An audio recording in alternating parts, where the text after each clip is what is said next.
since we did a video. So the other day, I made some baked falafel.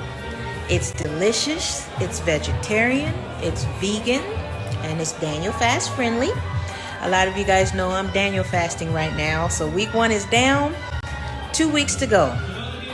I only slightly have coffee crackhead withdrawals right now. They're not completely gone, but mostly. I don't really want to murder people anymore, but I do want to hurt them a little bit, so I'm still working on that coffee.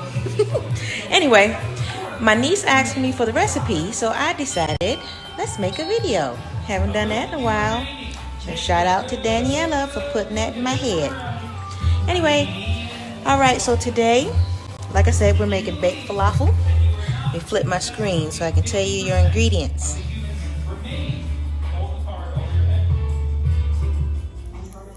Got our roasted chickpeas, nice and brown. Alright, so you got your main ingredient, chickpeas. Just to let you know, I prepped ahead. So if you want to prep ahead, you can go ahead and do that and get everything organized. So you want to use 2 cans of chickpeas, rinse and drain them. Then you put them in the oven at 400 for 25 minutes. You can use a large brown russet potato, or you can use red potatoes. I'm a red potato fan, so I have 2, maybe a medium and a small size. I'll tell you what to do with those later. You have a medium-sized onion, shredded, chopped. You have about a half a cup of parsley. This is fresh parsley from my garden, y'all. This is optional, but I chopped fresh chopped jalapeno. This is optional, guys. I like a little kick in my falafel, so I add a jalapeno. It's also delicious with the flavor. And then we have fresh garlic cloves. Usually you can use a minimum of about 4 nice sized cloves. I love garlic, so I add a little more. Also fresh from my garden, we have some nice fresh chopped garlic chives. You can use regular chives or green onions. And then with our spices, 2 teaspoons of garlic powder, 2 teaspoons of sea salt, a teaspoon and a half of coriander, teaspoon of pepper, 2 teaspoons of cumin, and last but not least, 3 tablespoons of creamy tahini. So we already roasted our chickpeas and we have those set to the side. Now you want to take your onions and arrange them flat on a baking sheet. Put your garlic on top. I like to sprinkle a little bit of olive oil on it just to let it sizzle a little bit. This is optional. If you don't have olive oil, don't worry about it. You can put it straight in the oven. So the oven should still be hot at 400 from roasting our chickpeas. Now we're going to put this in the oven for about 15 minutes. So while your onions and garlic is cooking in the oven, it's a good time to cook your potatoes. I don't recommend cutting and boiling them because they're going to become too saturated with water and we don't want them to get too moist. So I put about 4 tablespoons of water in a container and you can put it in your microwave. I have a potato setting. So if you don't have a potato setting, you can put it on full power and I believe it's about 5 minutes. Once you take your potatoes out of the microwave, you want to mash them up. We're going to put this in the mix. They don't have to be super mashed. We don't want them super creamy because like I said, you don't want your mixture too creamy because we are making falafel, not hummus. Okay, so mash them up. As long as they're mashed, you're good to go. Okay, our onions and roasted garlic is roasted together. The aroma in the house is fantastic, guys. I love the smell of fresh roasted onions and garlic. Our prepping is done. We have our chickpeas roasted. Our potato is mashed. We already put our vegetables and spices to the side. And our onions and garlic's ready. First thing we're gonna do is pulse these bad boys in the blender.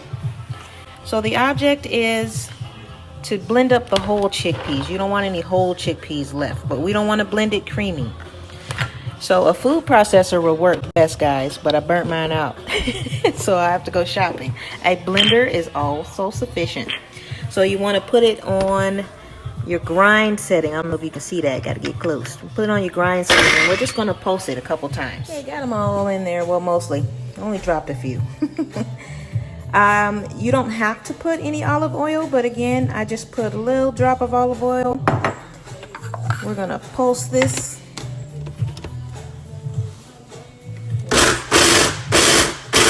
See how the bottom, they're getting a little mashed up?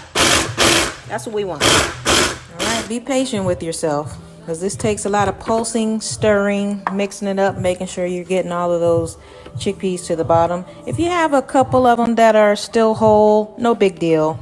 It's actually good when it's a little chunky, but you want to have it this consistency, you know, it's kind of like a cornmeal consistency almost. So now you're ready to add your other ingredients. With your garlic, now that they're roasted, you want to kind of mash them up a little bit. And all I do is just take the edge of my masher, my potato masher, and just press on them a little bit. That's going to release that delicious garlic flavor. All right, got the phone propped up here so you can see what I'm doing. After you mash your garlic and onion, you want to take it up, mix that into the blender on top of the chickpeas. You also want to add your other ingredients. Your mashed potato. Ooh, it's getting crowded in here. Add your spices, garlic powder, coriander, salt and pepper, cumin, and your remaining vegetables. Parsley, in my case, jalapeno, and your chives. Last but not least, tahini. Now we're gonna blend all of this goodness up. I have it on the same setting right now, so we are just going to continue to pulse it as we want to mix the ingredients together gently.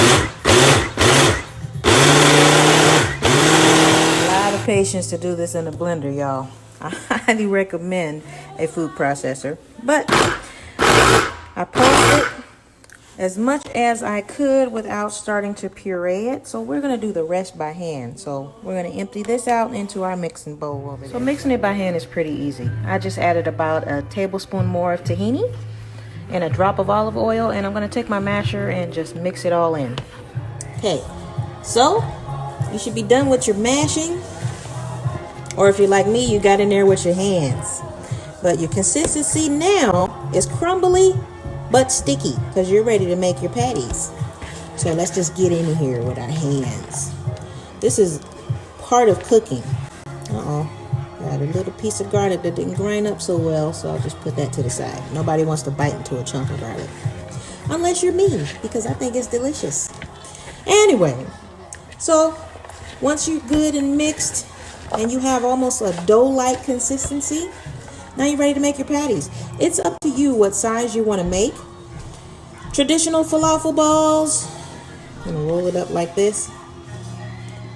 Usually about this size. Now, we would be at the part where we'd be ready to drop this in some oil and fry it. Yummy, delicious that way. But we're fasting. So now we're going to do the patties. These are the sizes I'm going with today. So you kind of want to roll it into a ball. And it should be sticking together nicely. If not, you can always drop a little bit more tahini in there and grind it up, mix it up again. But you want it to stick for you. So this is about the ball I'm going with. It's going to make about a medium-sized patty. If you want to make them bigger, you can, because they're also delicious as a substitute for a burger. Because all of us are not carnivores. Some of us are just with the plants. You know what I'm saying? Vegetarians unite. So while you guys get your recipes together and match what I'm doing, I'm going to keep rolling these balls up. Once I get all the balls rolled up, we're going to smash them down a little bit and make them into patties. So I have all my balls formed on my baking sheet. And the only thing I'm going to do now is gently press them down into a patty. You want to go not too thick, but definitely not too thin. And then if you want them to be perfect rounds, because you are an obsessed OCD perfectionist like myself, you're going to go back through and shape the edges to make sure they're round. And you're going to do this with each ball and until there are just patties on your tray and you'll be ready to go.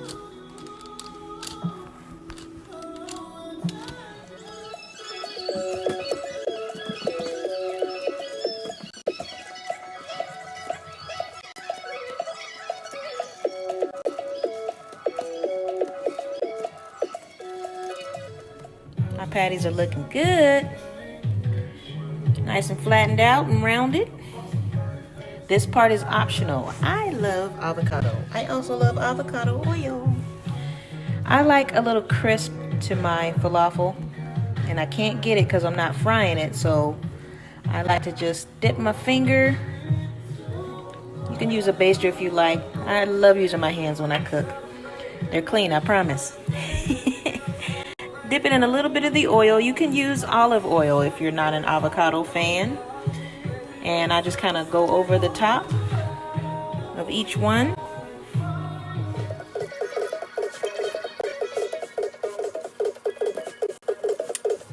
Okay guys, because I made my patties bigger than normal, I ended up doubling up on the time. So I put these in here for about 12 minutes on one side.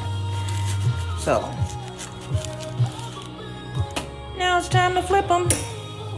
And see, they're not even that brown on the other side, but the texture is where I want it to be. So my hands aren't that sensitive, so I can actually flip these with my hands. But if they start breaking apart, like this one just did, press into it a little bit. To be honest with you, I think I'm gonna give these even more time. I just don't want them to get too dry on me. All right, I'm gonna put these back in for 3 minutes, guys. 15 minutes on one side. All right, flipped them over and got a little bit of brown in. That's what we're looking for. So now we know our good time. We're gonna put them back in the oven, having flipped them on the other side. Another 15 minutes. Alexa, set a timer for 15 minutes. 15 minutes, starting now. And now we wait again. While we're waiting for our patties to finish being done, we can work on our lemon vinaigrette and our lemon tahini sauce. First thing we're going to do is a quick lemon vinaigrette. So you're going to use about a tablespoon of extra virgin olive oil. You're going to squeeze a half, and if you're really into the citrus, squeeze the whole lemon juice. And I just put it in one of my small containers here, and I shake it up like crazy. Teaspoon of minced garlic. Don't forget the garlic. And then shake it up. If you don't have one of these, it's a good investment. Probably about $4 or $5 at the grocery store, y'all. Telling you what. Squeeze you some juice out like that.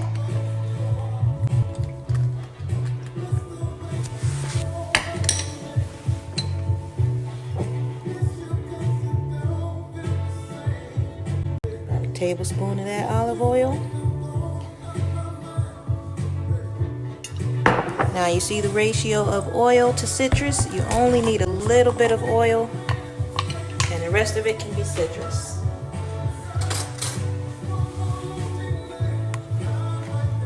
Teaspoon of minced garlic.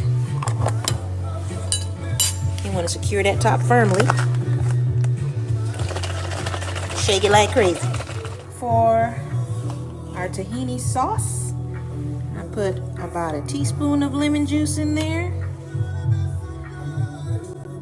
You want to do maybe 2 tablespoons of tahini, or 1.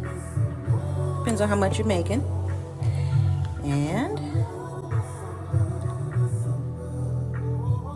about 2 teaspoons of olive oil. And again, I love avocado. So I like to add a little bit of avocado oil into my lemon sauce. 2 teaspoons of that.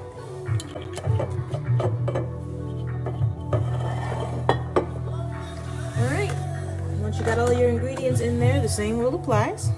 Put your top on. Shake, shake, shake. Our patties are ready. Give them a few minutes to cool. If you handle them while they're too hot, they might fall apart, so let them cool. Then we're on to my favorite part of cooking, one of my favorite parts of cooking, plating. Those of you that know me know that I believe food is art. So we're gonna make us a pretty plate.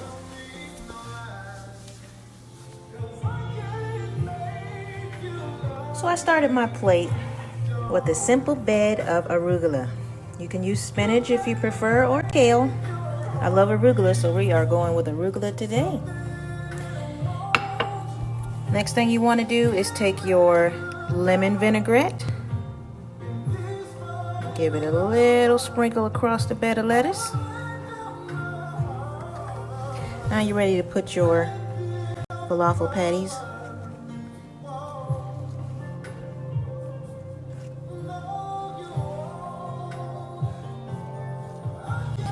Garnish is important. It's what you want to eat. It's what makes it look good for you. So you can always switch up your garnish. Today, I'm going to be garnishing with my favorite. I absolutely love avocado, guys. It's good for you. It tastes great. Love my avocados.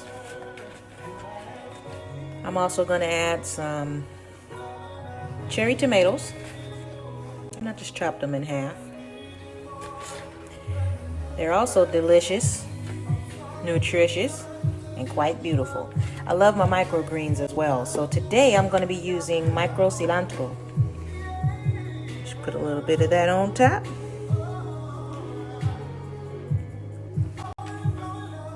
There we go. And last but not least, that tahini drizzle that we just made. Take a spoonful of that. Just spoon it around. This is going to be so good.